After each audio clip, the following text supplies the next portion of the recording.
Aujourd'hui, j'ai une petite surprise pour toi. On va étudier une séquence de Game of Thrones. T'es content? Tu m'étonnes. La mythique série Game of Thrones, le Trône de Fer, signé George Martin sur le papier et HBO à l'écran. La saga télévisuelle descend en droite ligne de la saga romanesque signée George Martin. Et c'est à ce jour, je crois qu'on peut le dire, la série la plus couronnée de succès de l'histoire de la télévision. Alors on ne va pas ici énumérer les moultes récompenses, les moultes analyses, les moultes débats enflammés qu'a suscité et suscite encore Game of Thrones. Chacun sait ce qu'il en est. Bon, je pense que la raison fondamentale du succès ravageur de Game of Thrones, la toute première de toutes les raisons de son succès ravageur, est sa capacité à ressusciter l'âge d'or occidental, tu vois, l'âge de la chevalerie, de la magie et de l'esprit de conquête. Je pense que l'évocation de cet âge d'or intemporel pince, pince une corde sensible, au moins chez les Occidentaux, et c'est certainement inconscient de leur part. Alors la séquence qu'on va dépecer est assez emblématique de la série. Ok? Alors, je te fais le topo en 2 minutes. On assiste depuis le départ à un jeu de pouvoir entre différentes familles de renom. Okay. Le but avoué de la plupart de ces familles de renom est de poser ses fesses sur le trône de fer, c'est-à-dire régner sans partage sur Westeros. Autrement dit, l'Occident. West, en anglais, c'est l'Occident, the West. Par opposition à East, l'Orient. Tu vois? Faut parler l'anglais, mon ami. Eros. Eros, c'est quoi? C'est le dieu de l'amour et de l'érotisme chez les Grecs. L'amour charnel de l'Occident égale Westeros.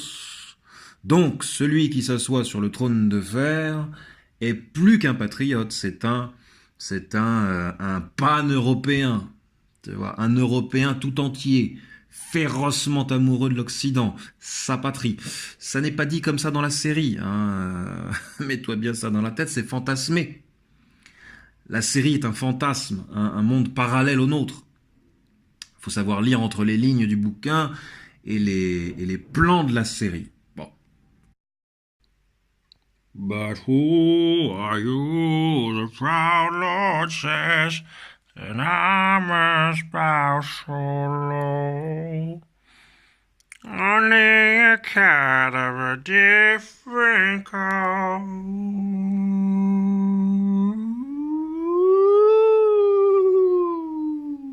Dans la séquence qui nous intéresse, tirée de la première saison, moi, Tywin Lannister, patriarche de la famille Lannister, la plus dangereuse et la plus ambitieuse de toutes les familles, celle dont l'emblème est un lion, je cherche à mettre du plomb dans la tête de mon nigo de fils, le bellâtre Jaime Lannister. Oh papa, t'es pas cool, papa? Pourquoi tu me renverses comme ça, papa? T'es pas cool? J'essaye de lui faire comprendre. Qu'est-ce que j'essaie de lui faire comprendre déjà? Ah oui, que le renom de la famille est sacré. Le renom de la famille est sacré. Rien n'est plus sacré. L'individu n'est rien. La famille est tout. Mais il comprend rien, ce corneau. Alors je lui cause tout en dépeçant mon cerf. Il faut bien manger. T'as un problème, toi? T'as un problème? Tu es de quelle famille, toi? Hein? La famille des Connected. Ah, oui. La famille des Instagram. Oui. Pas assez aristocratique pour moi. Désolé, mon ami. Je retourne dépecer mon cerf. Relève-toi, Niego. Oh, papa. Je me relève comme je peux, écoute. Ça y est, je suis debout. Oh, j'ai trop bu. On dirait ton frère, Korniova.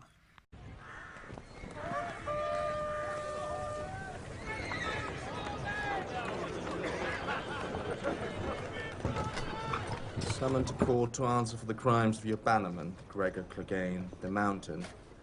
Arrived within the fortnight, I'll be branded an enemy of the crown. Hornet Stark, brave man, terrible judgment.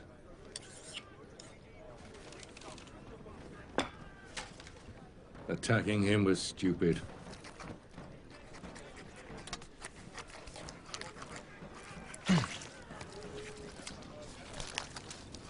Lannisters don't act like fools.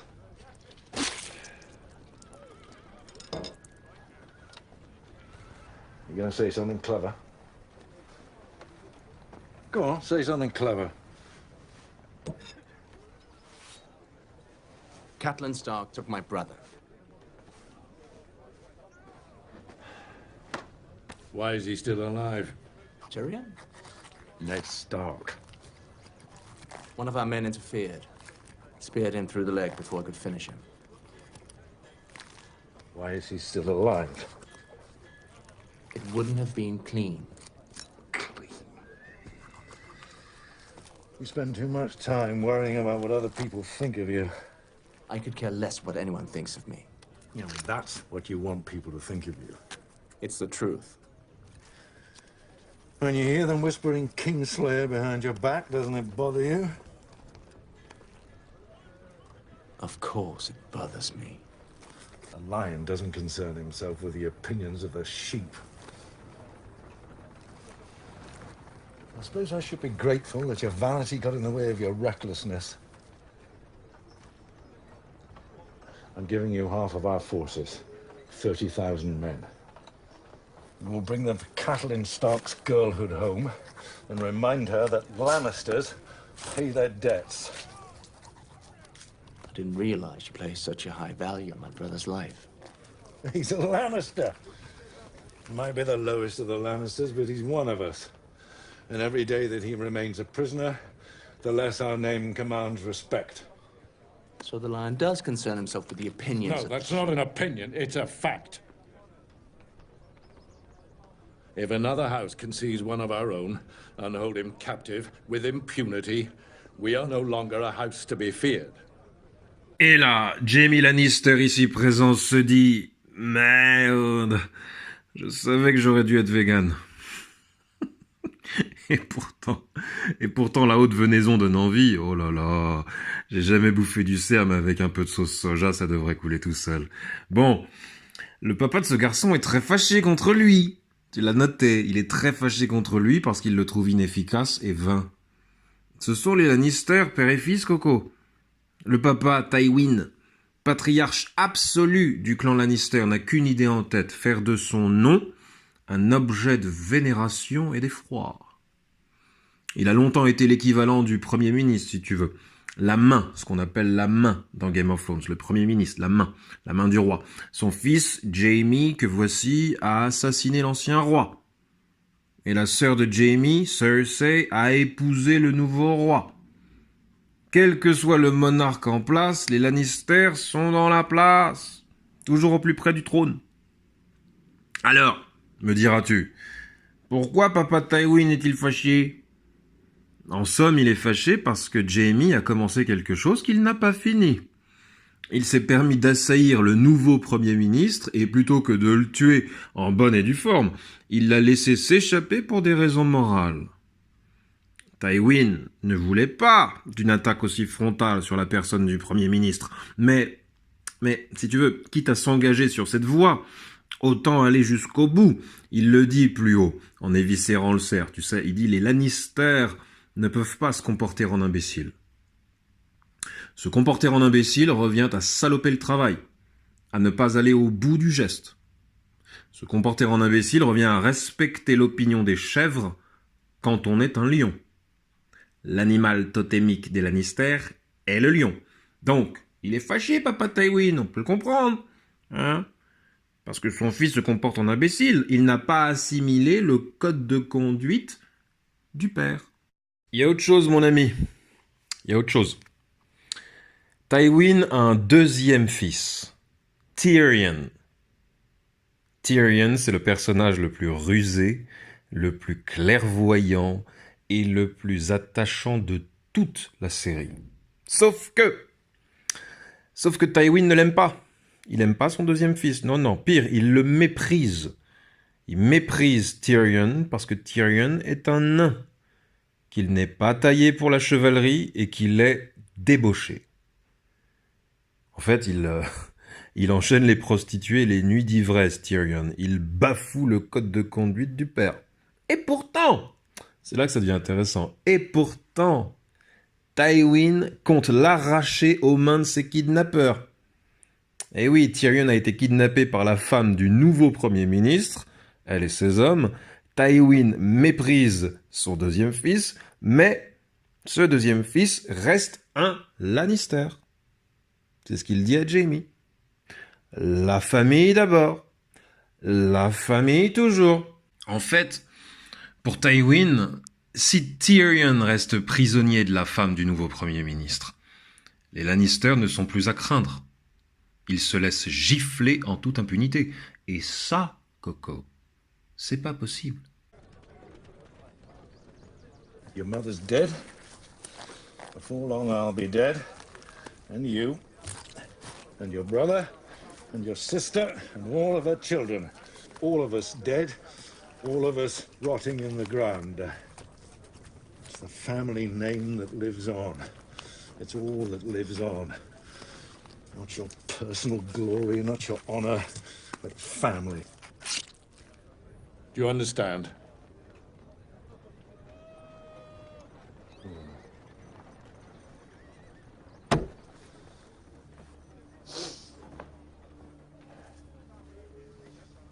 You're blessed with abilities that few men possess. You're blessed to belong to the most powerful family in the kingdoms. And you're still blessed with youth. And what have you done with these blessings, huh? You've served as a glorified bodyguard for two kings. One a madman, the other a drunk.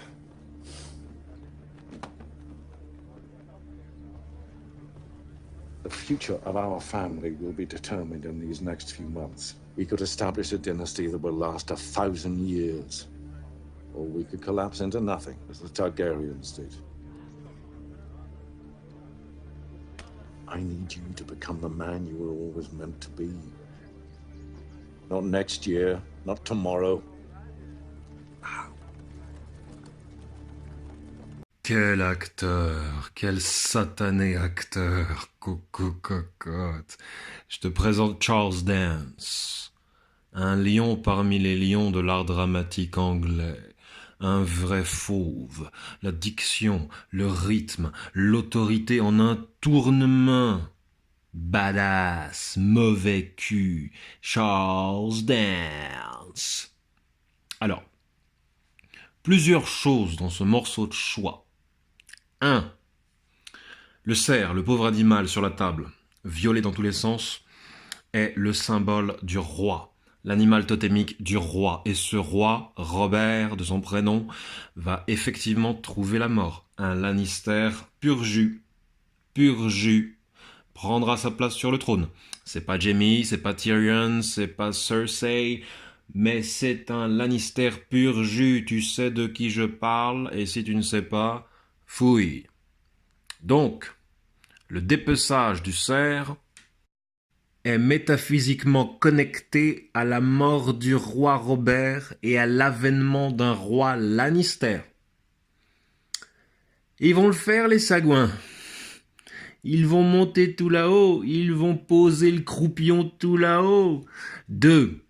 Tywin expose à son fils sa philosophie de suprématie familiale. Tu vois ? En gros, la gloire personnelle n'est qu'une vaine aspiration, tout le monde crève, seul reste le nom. Seul reste le nom. Les Médicis, les Kennedy, les Lannister, le nom. 3. Jaime gâche sa bonne fortune, Jaime gâche son destin, s'embourbe dans la vanité et les mauvaises décisions. Il sert les mauvaises personnes, les mauvais rois. Mais il est encore jeune, tout n'est pas perdu. Son père compte sur lui pour établir une dynastie Lannister qui durera 1000 ans au bas mot. Tout n'est pas perdu. Ouh.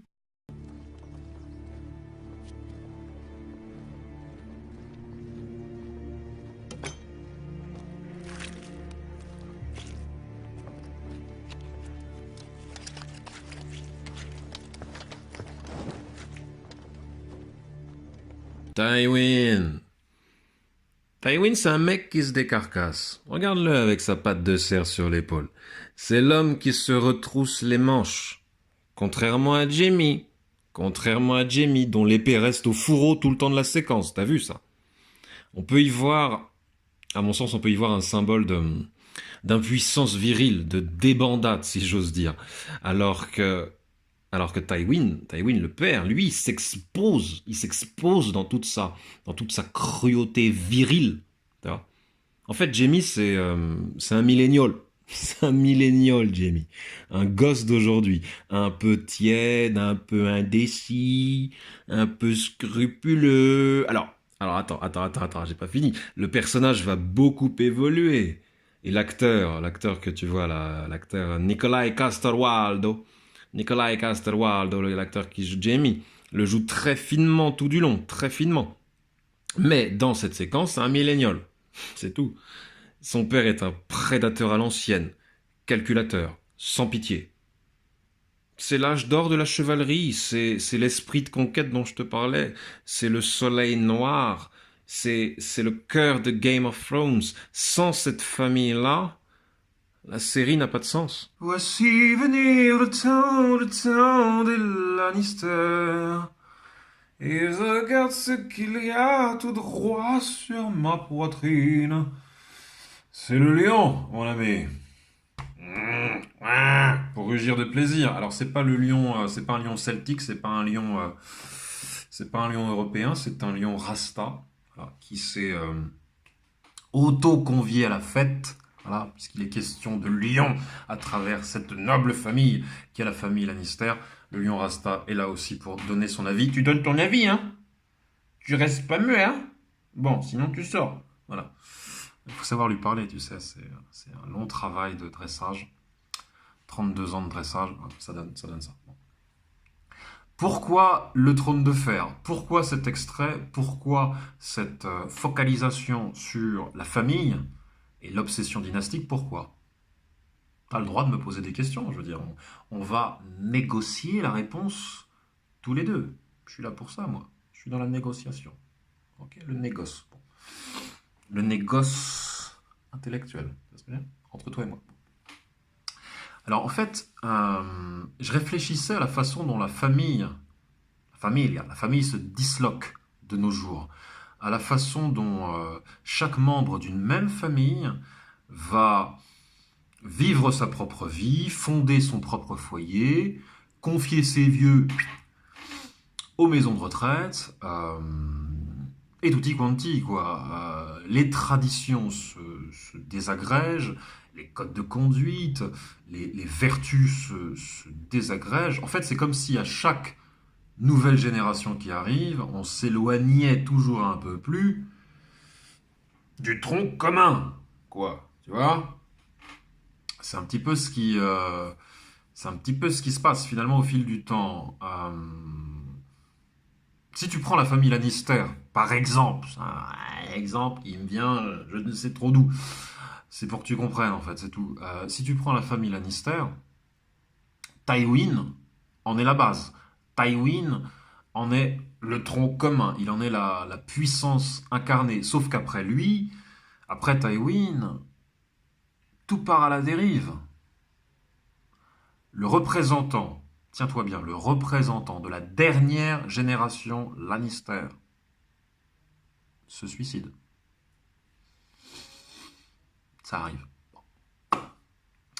Tous les enfants de Cersei, la fille de Tywin, tous ces enfants meurent tragiquement avant l'âge de 20 ans. Ça arrive, bon voilà. C'est la malédiction milléniale, quoi. Tu vois ce que je veux dire? C'est bon, pas suffisamment taillé pour l'adversité, sans doute. Voilà. Tous ces enfants-là meurent avant l'âge de 20 ans, ok? Donc en fait, plus ça va, plus la confusion règne, plus l'instabilité s'installe. C'est pas mal ça. L'instabilité qui s'installe, c'est véritablement ça. C'est le drame de cette famille Lannister au fil des générations. Et c'est peut-être notre drame à nous autres contemporains, tu vois. On va y venir. Bon. L'idéal de Tywin se casse les dents. Il se casse les dents, cet idéal-là. De quoi est-il composé? Tu te souviens, on a vu tout ça au fil de cette vidéo. De quoi est-il composé, cet idéal de Tywin? 1. Primauté de la famille sur l'individu. 2. L'achèvement du travail commencé. 3. Le polissage des qualités personnelles au service d'une noble cause. 4. La vision. La vision. La vision de l'avenir. Ça, c'est l'idéal de Tywin. Il se casse les dents. Il n'y a plus de dents, cet idéal-là, concrètement. En fait, à chaque nouvelle génération, le lion s'affaiblit. Toujours un peu plus. C'est l'idée. Le lion s'affaiblit toujours un peu plus. Et c'est sans doute un parallèle qu'on peut faire avec l'Occident. Tu vois, c'est-à-dire que l'instinct grégaire se dissout. La cohésion familiale et par extension nationale meurt à petit feu. Voilà, en fait ce qu'on a aujourd'hui, ce sont des poches, des poches de famille. Tu vois, des poches de famille éclatées ici et là. Tu vois, là je jongle avec les poches. Des poches de famille éclatées ici et là. Que plus rien n'unifie, tu vois, que plus rien de grand n'unifie plus. C'est plus exactement ça, que plus rien de grand n'unifie plus. Bon. Plus de cohésion. Le petit individualisme a vaincu l'esprit dynastique, l'idéal dynastique. Ce petit individualisme-là d'aujourd'hui, tout à fait contemporain, a vaincu cet idéal dynastique. Et d'ailleurs, les gens à la Tywin sont considérés par l'opinion publique comme des réacs. Ni plus ni moins. Ce sont des réacs, ce sont des ultra-conservateurs, les gens à la Tywin. Alors certes, ils sont très classe, mais ils sont méchants. Je veux dire, ils sont classe, mais méchants. Un combo romanesque, tu vois ce que je veux dire, mais bon. L'opinion publique n'aime pas trop ça. Vaut mieux faire sa petite vie de son petit côté, ne pas revendiquer le caractère exceptionnel de son nom de famille, de sa culture, ne pas revendiquer cela, faire sa petite vie de son petit côté, voilà. Ça, c'est ce que prône, d'une certaine façon, l'opinion publique. Alors, la question qu'on peut se poser est la suivante. L'idéal de Tywin, ce fameux idéal, est-il trop sévère finalement? Parce que quand tu réfléchis bien à tout cela, la génération qui suit Tywin, la génération de ses enfants, c'est la génération incestueuse. C'est la génération de Jaime et Cersei, sa sœur, qui fricote, tu vois. C'est la génération du repli sur soi, du repli identitaire. C'est l'inceste, quoi, symboliquement parlant. C'est l'inceste. On reste entre nous, on couche entre nous, on procrée entre nous, à nos risques et périls. Bon, c'est la génération qui suit Tywin, tu vois, directement. Donc cet idéal-là est-il un petit peu trop cadenassé un petit peu trop tourné sur le nombril, tu vois. Il est peut-être un poil nombriliste, cet idéal tywinnesque. Bref. C'est la question qu'on se pose aujourd'hui, Coco. Il va falloir y répondre. D'accord? Le débat est ouvert. La famille, oui, mais jusqu'à quand? Tu vois ce que je veux dire? L'individualisme, oui, mais dans quelle mesure? C'est voilà. Famille, individu, est-ce qu'on peut pas réconcilier les deux? Le débat est ouvert, Coco. Je te bise. Réfléchis. Tu dis au revoir au lion? C'est bien. Tywin, un jour. Tommen, le lendemain. Et toi, quel Lannister seras-tu? But who are you? The proud lord said that I must bow so low. Only a cat of a different coat that's all the truth I know. In a coat of gold or a coat of red, a lion still has claws. It might are long and sharp, my lord, as long as I find you.